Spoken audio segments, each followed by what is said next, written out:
श्री परमात्मने नमः।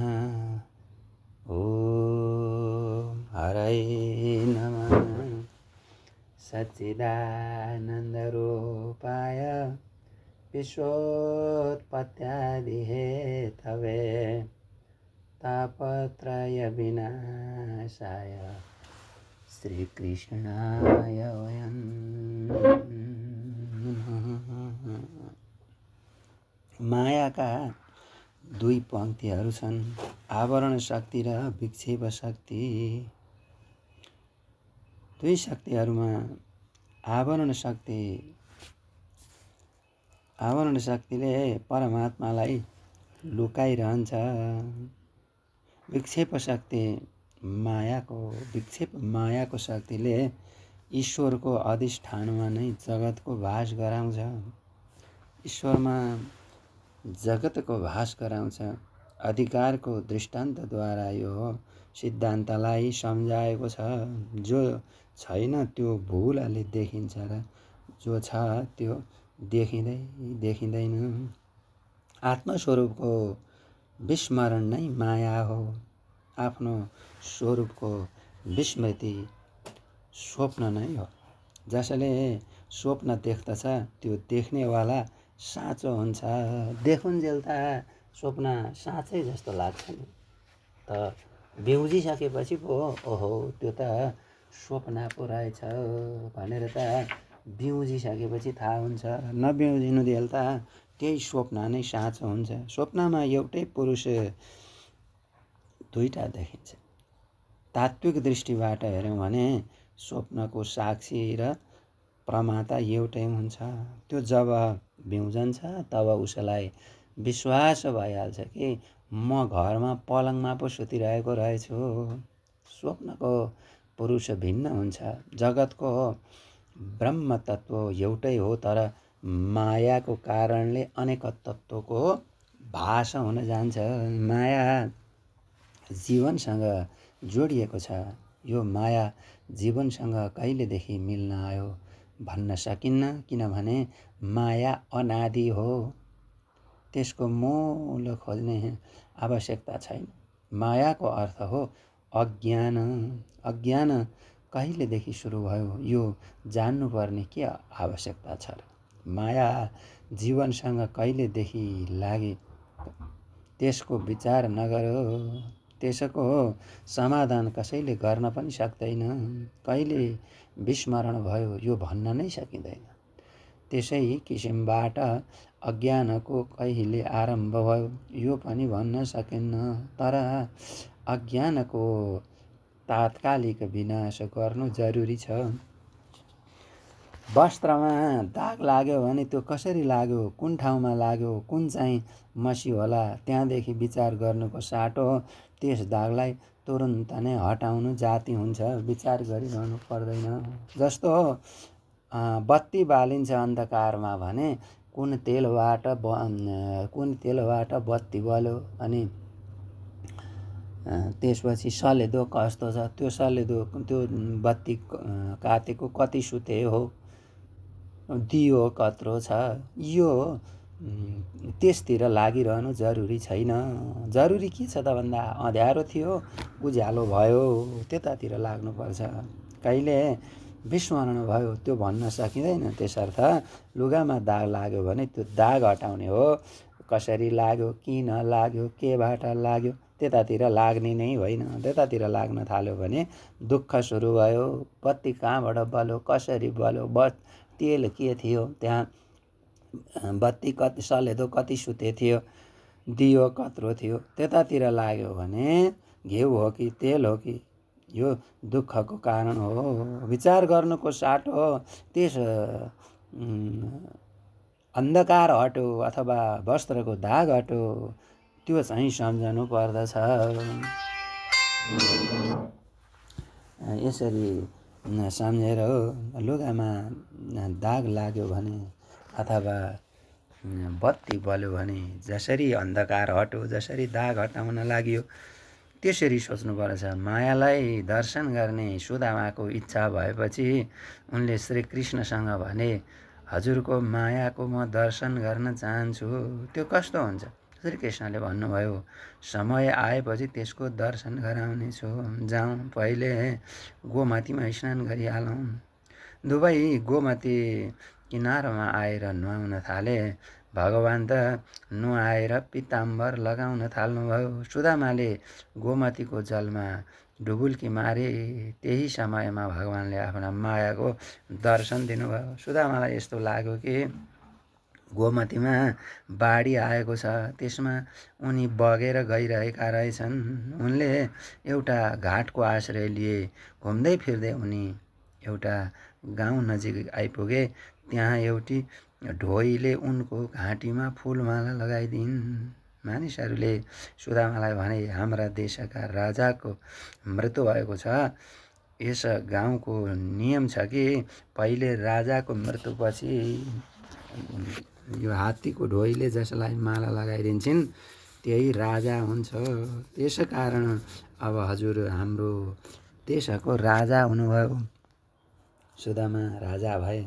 एउटी राजकन्याका साथ विवाह पनि भयो। 12 वर्षको दाम्पत्य जीवनमा 2वटा पुत्रहरू पनि जन्मिए। फेरि एक दिन बिरामी हुँदा त्यो रानीको मृत्यु भयो।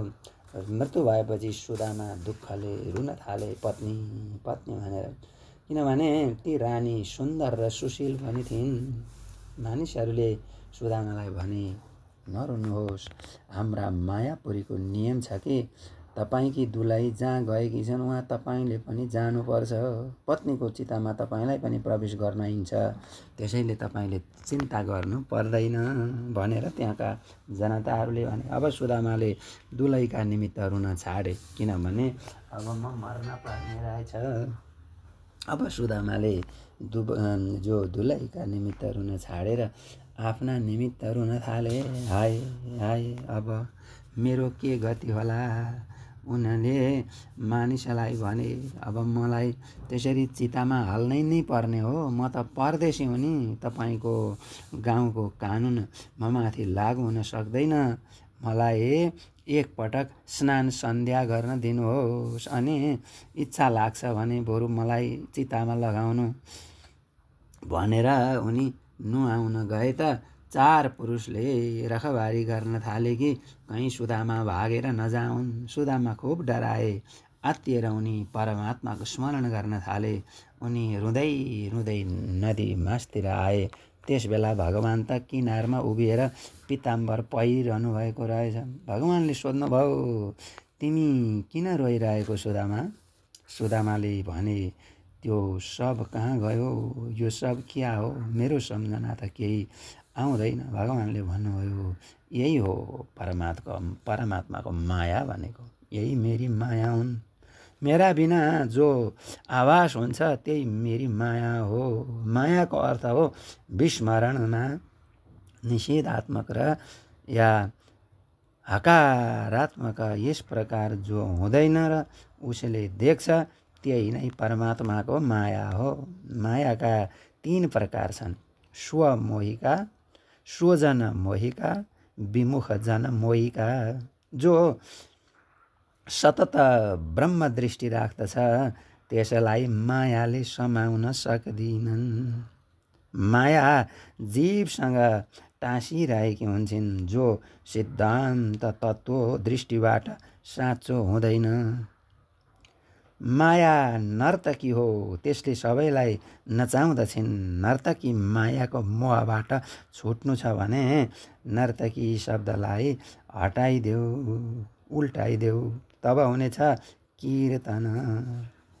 उल्टाइदियो भने नर्तकीलाई उल्टाउँ त के हुन्छ? नर्तकी भएको उल्टो कीर्तन। कीर्तन कीर्तन गऱ्यौँ भने माया पन्छिन्छे। तर त्यसैलाई चाहिँ सुल्टो बुझेर, त्यसैलाई नै सुल्टो बुझेर सुल्टो बुझ्यो भने नर्तकी हुन्छ। यसैले महापुरुषहरूले कीर्तन भक्तिलाई श्रेष्ठ मानेका छन्। मायाबाट उम्किनका निमित्त माया जसको दासी छ, त्यस मायापति परमात्मालाई पाउने प्रयत्न नगर। मायाको दुःखबाट मुक्ति पाउने इच्छा गर्छौ भने माधव राम भगवानको शरणमा जानुपर्छ। परमात्माको भनेको छ मामे वये प्रपद्यन्ते मायामेतां तरन्ति ते।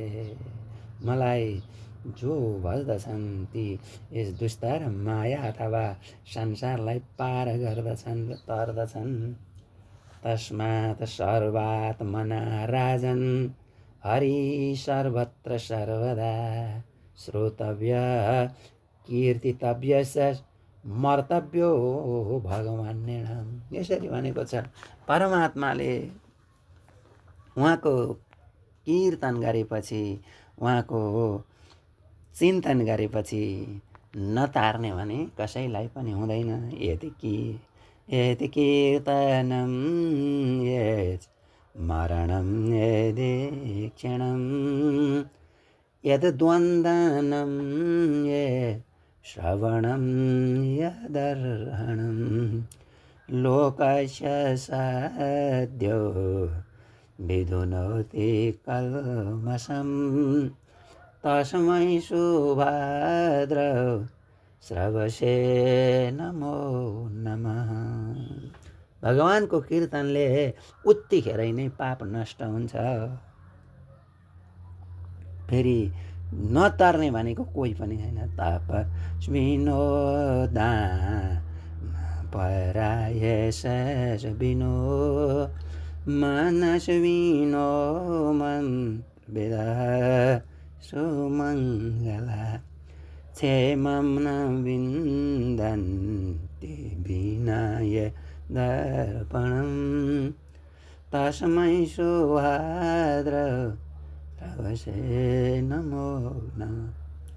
किरातहोणान्ध्र पुलिन्दा पुल्कषा आभिरकङ्का यवनः खसाथय येनिये च पापा यदुपाश्रयाश्रया शुद्ध्यन्ति तस्मै प्रभवेष्णवे नमः। त्यस्ता भगवानको पुण्य कीर्ति भएका भगवानलाई बारम्बार नमस्कार। जुनसुकै योनिमा जन्म होस् न, तर परमात्माले मोक्ष गराइदिनुहुन्छ। परीक्षित महाराज कौरव सुखदेव भन्नुहुन्छ हे राजन, त्यस कारण मानिसलाई चाहिन्छ कि त्यसले जस्तो सुकै स्थानमा र जस्तो समयमा पनि आफ्नो सम्पूर्ण शक्तिले भगवान श्री हरिको श्रवण कीर्तन स्मरण गरिरहोस्। मायाको धेरै चर्चा गर्नु हुँदैन। ब्रह्माजीले नारदलाई यस्तो आज्ञा दिनुभयो को छ कि माया जसकी दासी हो, यस्ता मायापति परमात्माका चरणको भरोसा लिएर प्रभु भक्ति बढोस् भन्न खातिर त्यस किसिमको सिद्धान्तको प्रचार गर्नुपर्दछ। नारदजीले त्यो उपदेश व्यासजीलाई दिनुभयो। व्यासजीले ती 4 श्लोकको आधारमा 18,000 श्लोकको यो भागवत शास्त्र रच्नुभयो र हामी जनजनमा पठाउनुभयो। वास्तवमा जो द्वितीय स्कन्धले के सिकाएको छ त भन्दा भगवानको स्मरण गर्यो भने परमात्माको पद अवश्य प्राप्त हुन्छ। नारायण परावेदा देवा नारायण पङ्कजा नारायण परालोका नारायण परामखा नारायण परो योगो नारायण परम तप नारायण परम ज्ञानम नारायण परागति। हरे नमस्तस्मै भगवते वासुदेवाय वेदसे वपुर्ज्ञानमयं सौम्य यन्मुखाम्बुरुहासवम्। जब नारद हजुरले अति उत्तम प्रश्न गर्नुभयो, जसका मैले हरिको लीला वर्णन गर्न पाएँ। ईश्वरभन्दा अर्को पदार्थ यहाँ केही नै छैन। सम्पूर्ण वेद नारायणै हुनुहुन्छ, देवता नारायणै हुनुहुन्छ, स्वर्ग आदि लोक नारायणै हुन्। उनैदेखि जन्मेको म सृष्टिको काम गर्दछु। आफू भएको देख्ने कोही नहुँदा धेरै हुनको इच्छा गर्नुभयो र मायाद्वारा महत्तत्व अहङ्कार र पञ्चमहाभूतात्मक ब्रह्माण्ड उत्पन्न भयो। त्यसमा भगवान प्रवेश गर्नुभयो। उनैका नाभि कमलबाट म पैदा भएँ हे नारद मुनि भनेर यसरी भन्नुहुन्छ। अहम भवान् भवश्चैव तैमे मुनयो ग्रजाः सुरासुरनरा नागाः खगाः मृगसरीसृपाः। बेहोसमै तर मानिसले होसलाई गुबाइरहेका हुन्छन्। होस खोज्नु पर्दछ। सम्पूर्ण वायुको उत्पत्ति स्थान भगवानको नाक हो। तेजको उत्पत्ति स्थान भगवानको नेत्र हो। स्थावर जङ्गम सबै उनै परमात्मा नै हुनुहुन्छ। नरनारायण अवतारले सम्पूर्ण जगतका निमित्त तपस्या गर्नुभयो। तपको विघ्न गर्ने इन्द्रलाई उर्वशी अप्सरा दिएर लज्जित पार्नुभयो। कुर्म अवतारले समुद्र मथनमा डुब्न आँटेको मन्दराचललाई पीठमा धारण गर्नुभयो। वामन अवतारमा बलिराजाबाट 3 पाउ भूमि मागेर छल गरी राज्य लिए इन्द्रलाई दिनुभयो। राम अवतारमा रावण आदिलाई मारेर पृथ्वीको भारहरण गर्नुभयो। कृष्ण अवतारमा परमात्माले अनन्त फौजसहित कंस, जरासन्ध, दुर्योधन आदि दुष्टहरूलाई मारेर पृथ्वीको भार हरण गरेर पछि आफू पनि परमलोकमा प्राप्त हुनुभयो। त्यसैले हे नारद मुनि भन्नुहुन्छ, यस पहिलो र द्वितीय स्कन्धलाई सर्ग विसर्ग पनि भनिएको छ अथवा भागवतको भूमिका पनि भनिएको छ।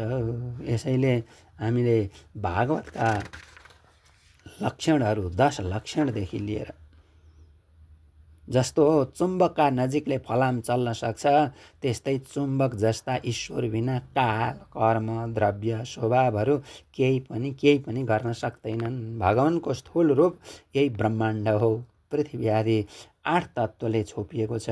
यसैमा जन्म लिएका देव, पितृ, मनुष्यहरू आफ्ना आफ्ना कर्मको भोग गर्दछन्।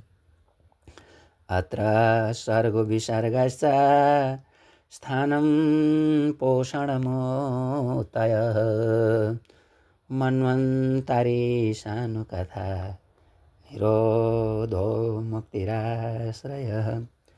दशमस्य विशुद्ध्यर्थं नवानामि अलक्षणं वर्णयन्ति महात्मानः श्रुतेनार्थेन चाञ्जसा। भूतमात्रेन्द्रियधियां जन्मसर्ग उदारिता ब्रह्मणो गुणवैषम्याद् विसर्गः पौरुषः संवृतः। स्थितिर्वैकुण्ठविजयः पोषणं तदनुग्रहः मन्वन्तराणि सद्धर्म ऊतयः कर्मवासनः। अवतारानुचरितं हरे चास्यानुवर्तिनां शतामीशकथा प्रोक्ता नानाख्यानोपबिम्बितः। सर्ग विसर्ग स्थान पोषण उति मन्वन्तर ईशानुकथा निरोध मुक्ति आश्रय भागवतका 10 लक्षण यी नै हुन्। सर्ग विसर्ग स्थान पोषण उति मन्वन्तर ईशानुकथा निरोध मुक्ति र आश्रय। सर्ग भनेको प्राकृतिक वस्तु या जीव हो। विसर्ग भनेको दान दिनु लिनु र सृष्टिका कथाहरू सम्पूर्ण स्मरण गर्नु सुन्नु जान्नु। स्थान भनेको बस्ने ठाउँ पवित्र स्थान भनेर बुझ्नुपर्छ। पोषण भनेको भगवानको कृपा सहायता पालन सुखपूर्वक जिन्दगी बिताउनुलाई पोषण भनिन्छ। उति भनेको वासना विषय भोगविलास रक्षालाई उति भनिन्छ। उति मन्वन्तर भनेको धर्मको नाम एक मनुले भोग गर्ने समय हो। ईशानु कथा भनेको भगवानको चरित्रको कथा, ऐश्वर्य। निरोध भनेको प्रलय कालमा शयन गरेको समय अथवा सृष्टिलाई रोक्नु अथवा भगवानको राह। मुक्ति भनेको मोक्ष, वास्तविक स्वरूप भगवानमा साक्षात्कार गर्नु, बन्धनबाट उम्किनुलाई मुक्ति भनिन्छ। आश्रय भनेको भगवानको सहारा, आधार, शरण। यिनै भागवतको 10 लक्षणहरूको विस्तृत व्याख्या गरेर जुन भागवतको 10 लक्षणहरूलाई बताइएको छ। यतिलाई मात्रै पनि आनन्दसँग भन्न र बुझ्न सकियो भनेदेखि श्रीमद्भागवत महापुराण सफल भएको मानिन्छ। भोलि कसैले सोध्न सक्छन् हजुरहरूलाई, श्रीमद्भागवत महापुराण 7 दिन सुन्नुभयो, के थाहा पाउनुभयो त?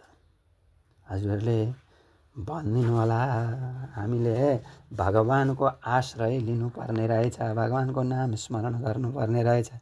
ब्रूहि नस्तदितं सौम्य विदुरस्य विचेष्टितं बन्धो त्यागनिमित्तं च तथैवागतवान् पुनः। मैले यसरी भागवतका लक्षणहरू बताएँ परीक्षित महाराज।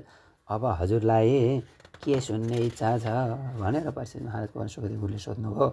भन्नुहुन्छ सुखदेव गुरु, एवं एतत् पुरा पृष्टो मैत्रेयो भगवान् किल क्षत्रावनं प्रविष्टेन त्यक्त्वा स्वगृहमिद्धि यद्वा अयं मन्त्र कृद्वो भगवान् अखिलेश्वरः पौरवेन्द्र गृहं हित्वा प्रविवेशात्मसात्कृतं। के सुन्ने इच्छा छ? दुर्योधनादि बन्धुवर्गलाई छोडेर निस्केका विदुरको र उद्धवको संवादको वर्णन गर्दछु भन्नुभयो। परीक्षित महाराज भन्नुहुन्छ, कुत्र क्षेतुरो भगवता मैत्रेयेणा ससङ्गमः कदा वा ससंवाद एतद्वर्णय न प्रभो न हेलपार्थोदयस्तस्य विदुरस्यामलात्मनः तस्मिन् वरीयसी प्रश्न साधुवादोपबृंहितः। विदुर र मैत्रेयका संवादका बारेमा सारा मलाई श्रवण गर्ने इच्छा छ। परमात्माको गुणानुवादका कथाहरू मलाई सुनाउनुहोस् भनेर यसरी परीक्षित महाराजले प्रश्न गर्नुभयो। आहा महाराज, कस्तो मिठो प्रश्न गर्नुहुन्छ। हजुरले प्रश्न गर्नाले मैले आत्मालाई यस शरीरले बन्धनमा राख्दछ। शरीर जड हो, आत्मा चेतन हो, तर जड चेतनको यो गाँठो असत्य छ। किनभने चेतनलाई जड वस्तुले कसरी बाँध्न सक्ला, यो नबुझेर मात्र हो भनेर सारा परमात्माको कथा बताउन पाएँ महाराज। यसमा म पनि धन्य छु।